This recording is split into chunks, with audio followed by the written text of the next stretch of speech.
Smoke still hangs over the war-torn cities of Donetsk and Kharkov, but it's not just from Russian artillery. A fresh wave of disturbing revelations from Ukrainian prisoners of war is now shredding Kyiv's battlefield narrative, exposing what Moscow calls a grim pattern of cruelty, not only toward Russian troops, but Ukraine's own civilians.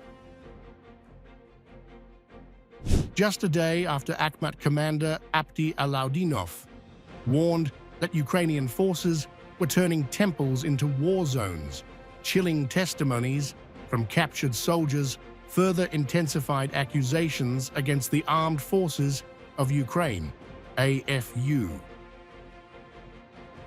One Ukrainian POW, in an interview with Sputnik, alleged that members of the 110th Brigade lobbed grenades into basements where civilians, including children and the elderly, were hiding.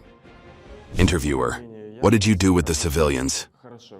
I heard that our soldiers cleaned the basements, and there were civilians with children and grandmothers. They wanted to clean up, but they couldn't, so they threw grenades there.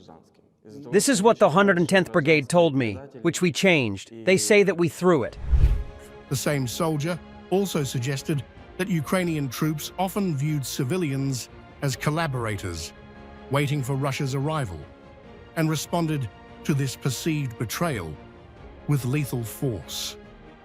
I can say that there are people who treat civilians much worse because they think that civilians are traitors and are waiting for them, who are waiting for the Russian world to enter the position where we are sitting.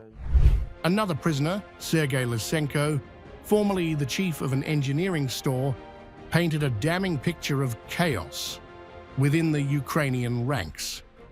Reassigned to the front lines due to manpower shortages, Lysenko described an army unraveling under pressure. He detailed widespread desertion and disjointed training, where only a portion of units follow NATO standards, while others operate with outdated or ad hoc instruction, often under-equipped and undermanned. The army of the armed forces of Ukraine is preparing for the NATO war.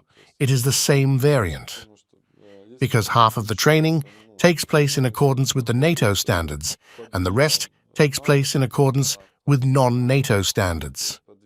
An instructor comes to you who also studied somewhere there, so a telegram came to do everything. There are 15 people in the unit, and there are not enough infantry. Well, only CIS, and that's it. While disorder plagues Kyiv's troops, Russia's Ministry of Defense on April 17th announced sweeping battlefield successes. Units across multiple fronts reportedly seized new positions and inflicted severe losses on Ukrainian forces.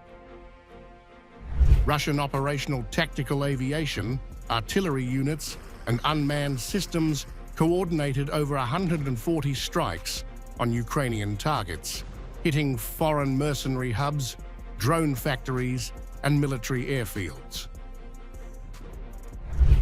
Kyiv's once confident claim to moral superiority on the battlefield now lies in question. With Russian troops advancing deeper and Ukrainian military integrity eroding from within, this war may soon be shaped less by weapons and more by confessions echoing from beneath the rubble.